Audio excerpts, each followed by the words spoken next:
Boa noite, meus irmãos, minhas irmãs, paz e graça. Na continuação do nosso culto, abre a sua Bíblia comigo no livro de Mateus, capítulo 15.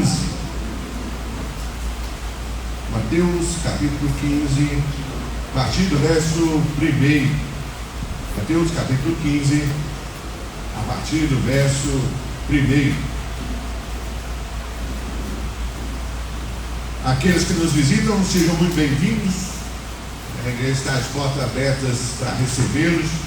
Você já chegou no dia da bênção, e hoje nós temos ar-condicionado. Eu mandei agorinha a mensagem, mas fica aí, para todo mundo da igreja saber que se você sente frio, traga seus agasalhos, porque a gente não vai mexer no termostato. Sou gordo, então a gente vai pôr para nevar aqui dentro. Se você sente frio, você traz agasalho, tá bom? Mas vamos lá, Mateus capítulo 15, a partir do verso 1.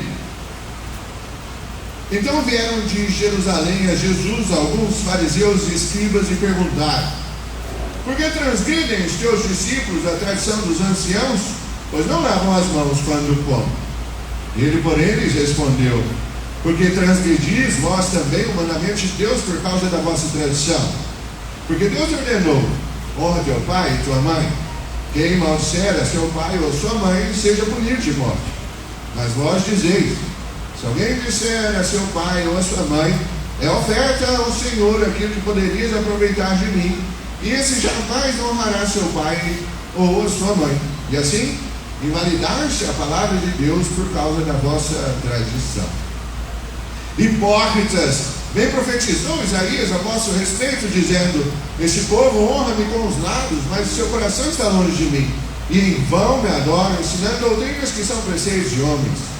E tendo convocado a multidão, lhes disse: ouvi e entendei.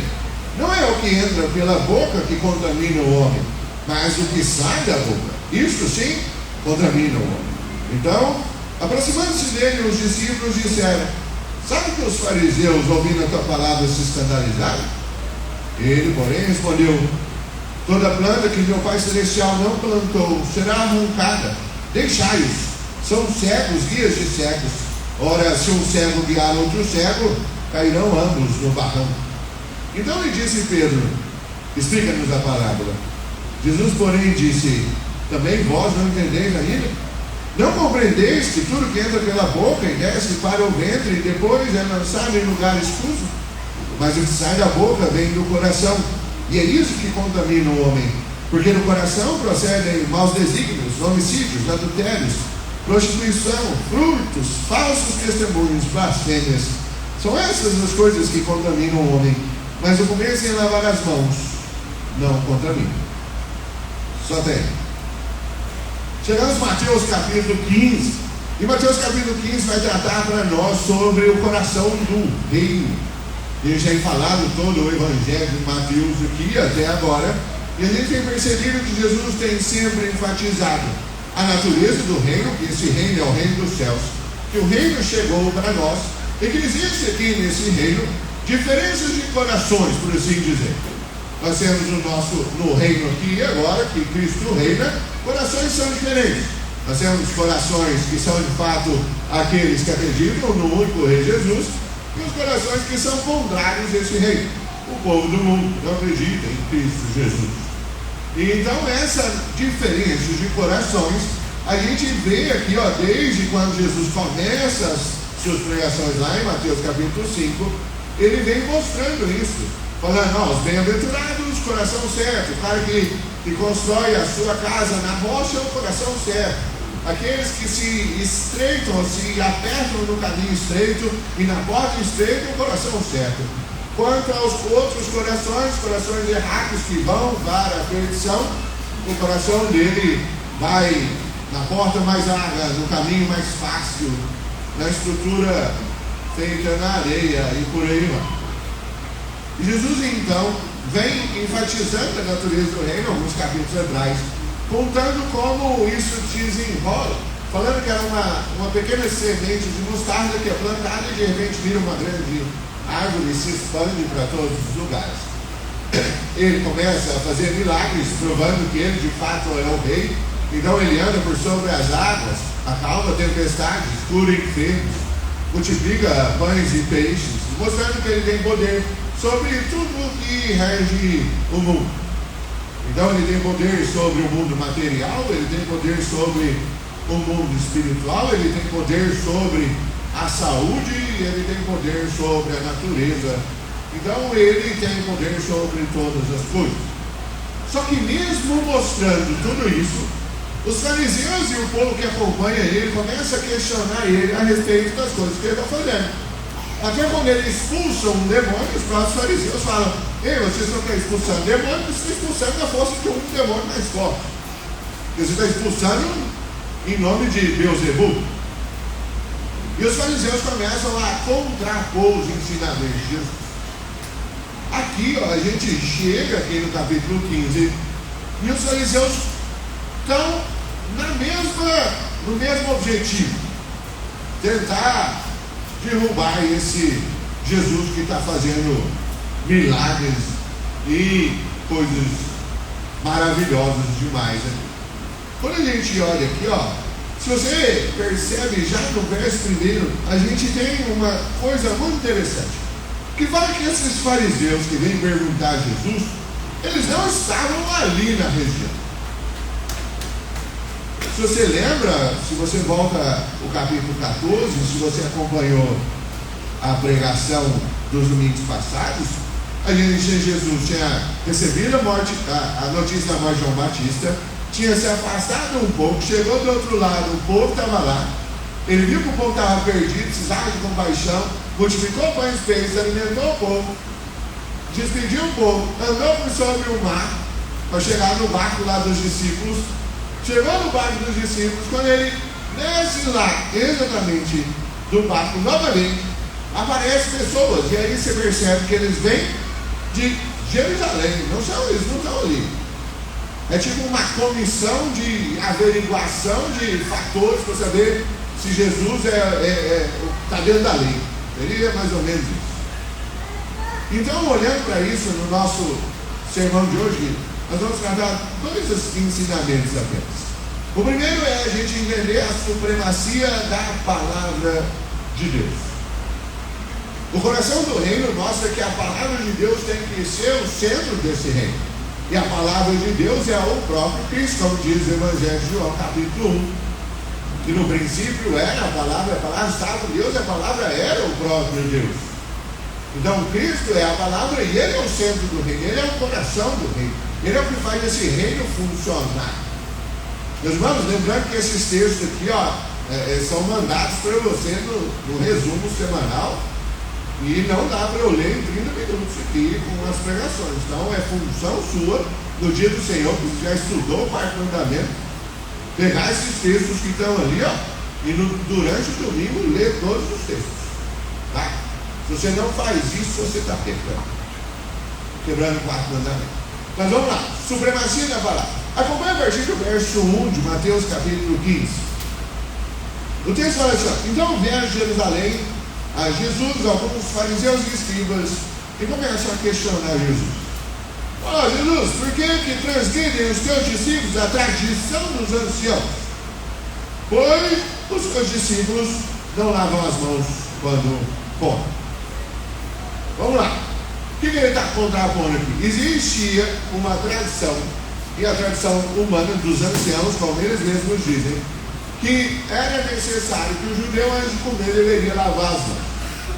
Ele tinha que lavar as mãos antes de comer.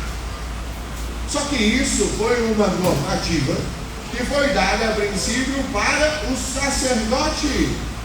Era específico para o sacerdote antes dele fazer o sacrifício. Então era necessário, antes dele fazer o sacrifício, ele se purificava e depois ele apresentava um sacrifício perante Deus. Nada disso é aplicado ao povo. Os fariseus, como sempre fazem, pegam essa lei e aplicam ela ao povo. De maneira que agora todo mundo deveria lavar as mãos antes de comer. E aí o questionamento dos fariseus é que os discípulos de Cristo estão comendo sem lavar as mãos. Se você volta a alguns capítulos, você tem os fariseus questionando Jesus e os discípulos Porque eles estão comendo espigas ou colhendo espigas no dia de sábado, que também era uma tradição falando que no sábado não poderia fazer esse tipo de coisa. Mas agora Jesus está falando assim, e aí eu quero que vocês percebam a diferença do que a tradição diz e do que a palavra de Deus diz, o que a Bíblia diz. No verso 3, então, Jesus responde assim, porém, Jesus responde com uma pergunta. Por que vocês, fariseus e escribas, também transgridem? Só que perceba, agora ele não fala a tradição. No verso 3 ele está falando assim, por que vocês estão transgredindo o quê? Os mandamentos de Deus. E aí ele continua, por causa da vossa tradição. Vocês estão colocando a tradição que vocês têm acima do mandamento de Deus. A tradição que você segue está valendo mais do que a palavra que o próprio Deus deu para vocês. Aí talvez fale assim, mas que tradição é essa? Aí ele explica, verso 4. Porque Deus ordenou, honra teu pai e tua mãe. Certo? E aí ele fala assim, quem maldisser o seu pai ou sua mãe, tinha que ser punido de morte. Está lá no mandamento. Êxodo 20. A gente já estudou isso aqui de manhã. Tá, honrar o teu pai e tua mãe. Beleza. Tudo bem. Mas aí olha o verso 5. Ele fala assim, mas vós dizeis. Eu não estou falando assim, vocês estão interpretando a palavra de Deus certo. Não, ele fala assim, a palavra de Deus fala para você honrar pai e mãe. Mas vocês, fariseus e escribas, o que vocês estão falando? E aí ele mostra, ele fala assim, se alguém disser a seu pai ou sua mãe, oferta ao Senhor aquilo que poderia aproveitar de mim, esse jamais honrará seu pai e sua mãe. Então você invalida a palavra de Deus e aprova a tradição. O que era isso aqui? Existia algo que você fazia mais ou menos o seguinte, se você tinha posses ou dinheiro, você que é mais novo, seu pai está mais velho, o que você fazia? Você falava assim para os sacerdotes, as coisas que eu tenho, as minhas posses, eu vou ofertar ao Senhor. A gente chama isso de corbã. É oferta corbã. Vou ofertar isso ao Senhor. E então o sacerdote falava, você tem certeza disso? Tenho. Então todas as posses que eu tinha pertenciam a Deus. Seria tipo uma doação das finanças e das posses que eu tinha. Eu poderia aproveitar disso enquanto eu tinha vida, que a partir do momento que eu morresse, isso ficaria para o templo, para os sacerdotes e esse tipo de coisa. Certo? Só que, olha só o que eles faziam. Eles faziam que os sacerdotes davam uma anuência, porque você tem que entender que o sacerdote, quando a pessoa morre, quem que ia ficar com as posses dele? O sacerdote. O sacerdote ia ter que ir espertinho. E aí o sacerdote homologava e falava, isso mesmo, oferta ao Senhor. Talvez fique bem parecido com alguns igrejas que você tem hoje, não? E aí, olha só, o que acontece? Você falava assim, o seu pai passava dificuldade, o sua mãe passava dificuldade. E você falava assim, olha, eu até que queria honrar meu pai e minha mãe, só que eu tenho um problema. O problema é que as coisas que eu tenho não são minhas mais, são de Deus. E eu não vou poder gastar o meu dinheiro ajudando o meu pai e minha mãe. E a tradição falava que isso podia acontecer. Quando Jesus está falando assim, vocês estão invalidando o mandamento de cuidar de seus pais por uma lei que os homens criaram, uma lei de tradição humana. E aí vocês estão questionando por que os discípulos estão comendo sem lavar as mãos?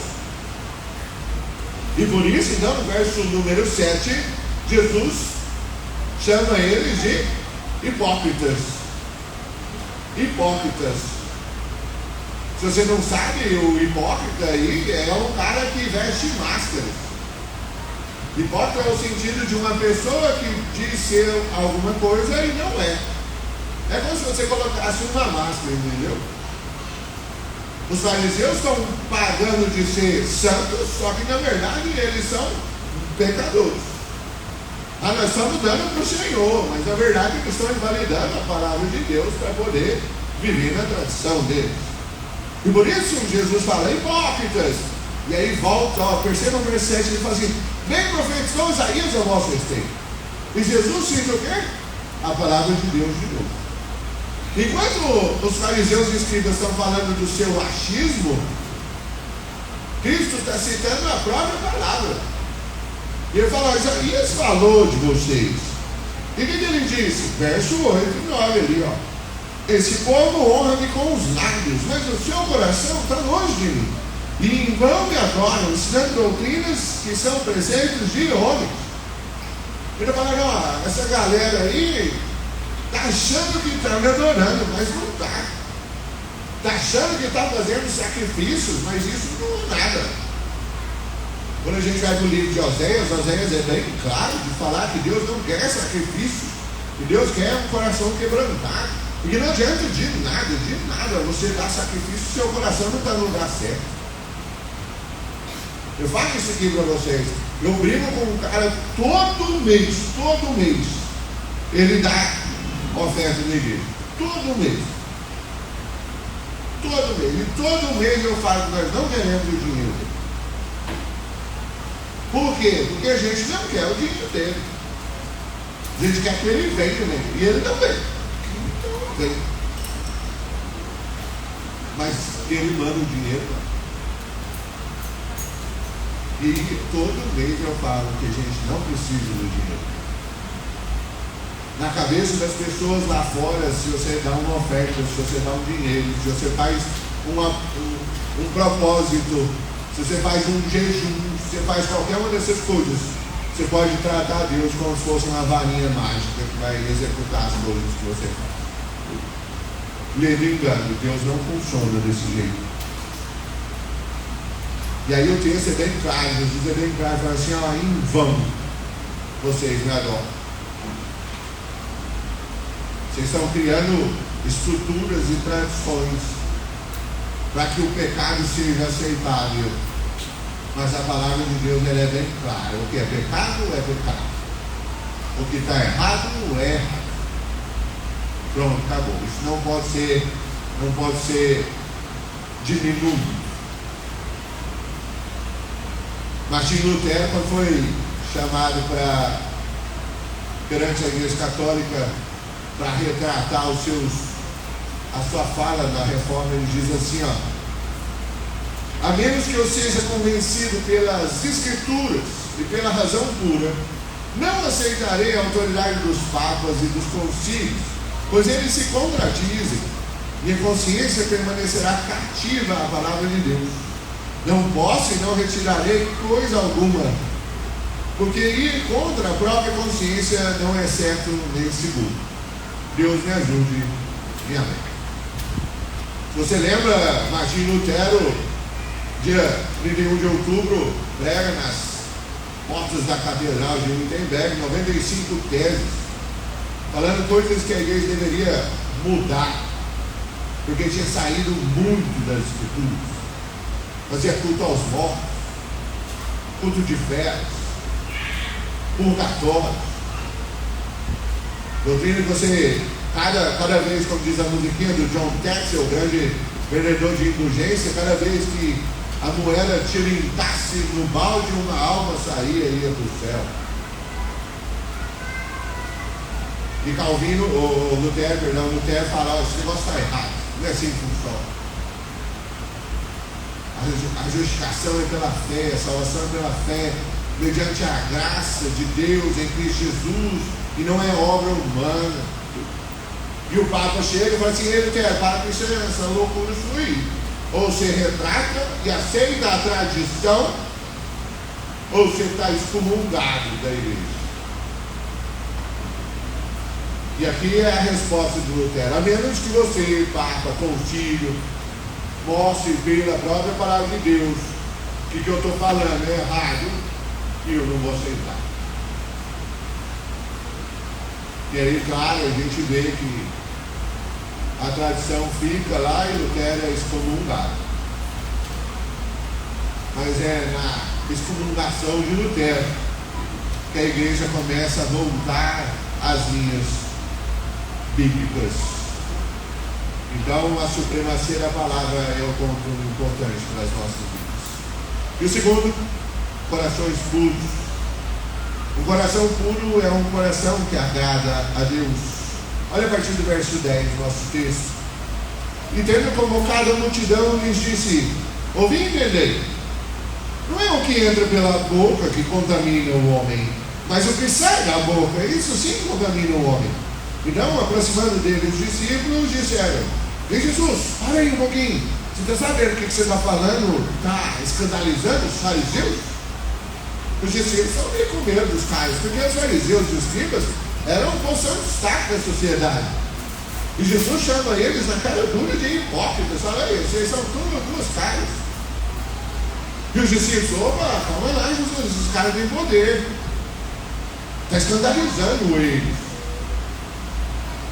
E Jesus fala em São verso 13: toda planta que meu Pai Celestial não plantou será arrancada. Deixai, são séculos, dias de séculos. E se um século guiar outro século, cairão ambos no barranco. Não sei se fica claro, não sei se você que está comigo aqui há muito tempo na igreja, e esse é um dos motivos pelos quais mandam pessoas embora da igreja. Eu olhava esse texto e falava assim: se Deus não plantou, ela não vai crescer, ela vai ser arrancada. Quando eu falo, se você quer brincar de ser crente aqui não é o seu lugar, é porque aqui não é o seu lugar. Porque o cristianismo não é um lugar de gente séria, não é um lugar de moleque, não é lugar de criança, é lugar de gente que está disposta a morrer por esse rei. E se você não está disposto a morrer por Cristo Jesus, aqui não é lugar. Aí eu quero viver um Deus mais branco. Então, pode ir. Nós temos várias igrejas que apresentam deuses brancos, onde você é um colírio dos olhos de Deus, onde Deus vai fazer tudo para te agradar e peça, porque você é o filho do dono do mundo.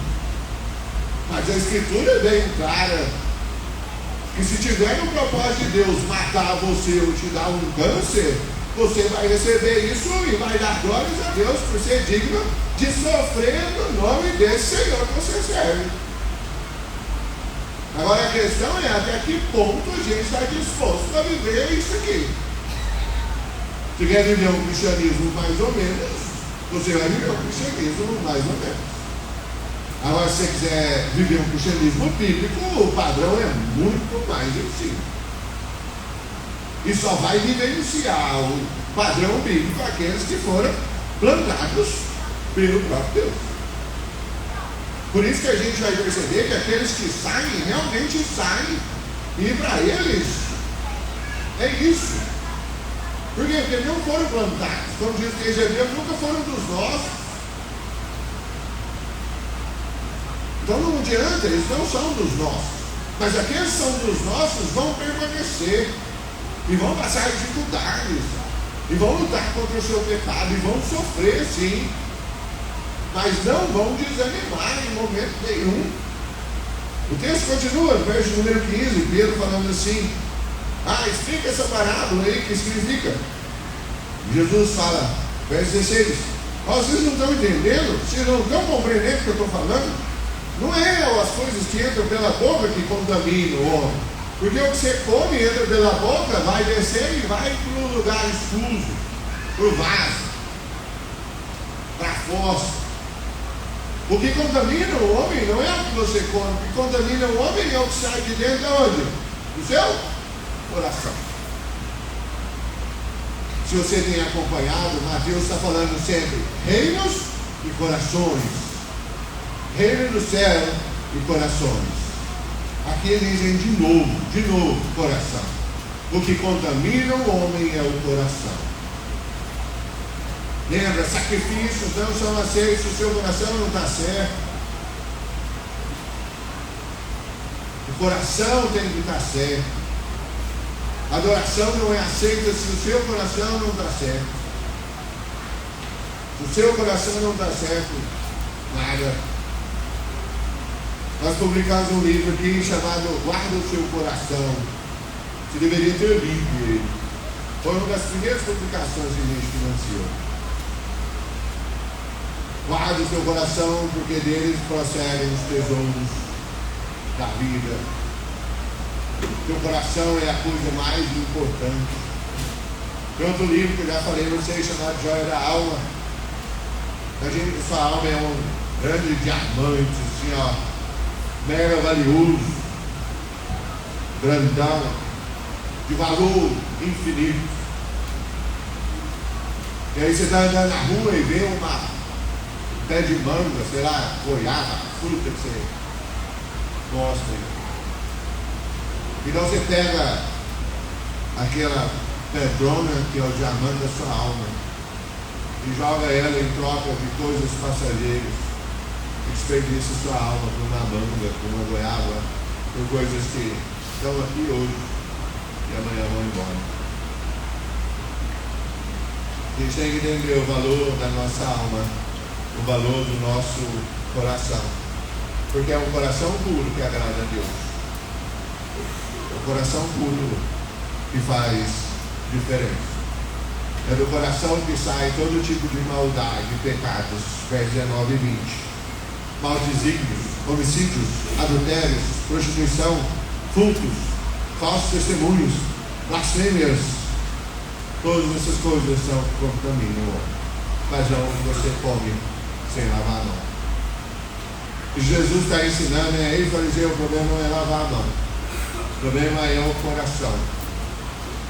E vamos comparar os corações, e aí você vai ver que os corações estão todos pecaminosos. Se olhar para isso, para nós e para os nossos corações, a gente está completamente perdido. Do nosso coração sai tudo isso aqui. Se você tem vindo na escola dominical, você tem percebido isso nos 10 mandamentos. Nós quebramos os 10 mandamentos de maneiras infinitas. São várias formas de quebrar os 10 mandamentos. Nós falamos hoje aqui do não dirás falso testemunho, e são implicações monstruosas sobre o falso testemunho. Não são poucas, não.